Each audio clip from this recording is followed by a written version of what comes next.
annoying lah bunyi ni.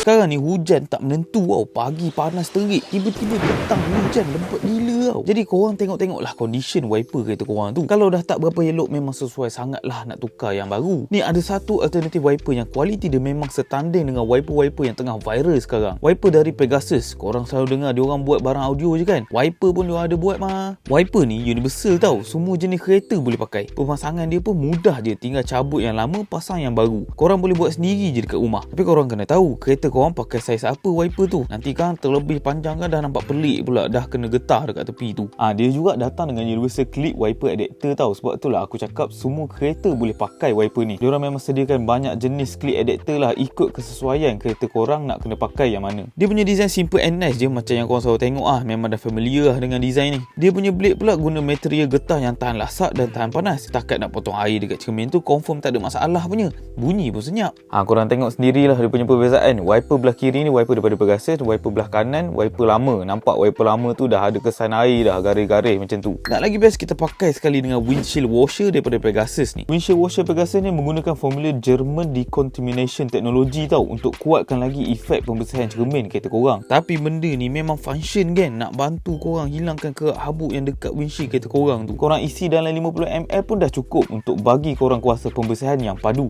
So bila korang dah pakai dua barang daripada Pegasus ni, confirm view korang time memandu nanti lagi jelas.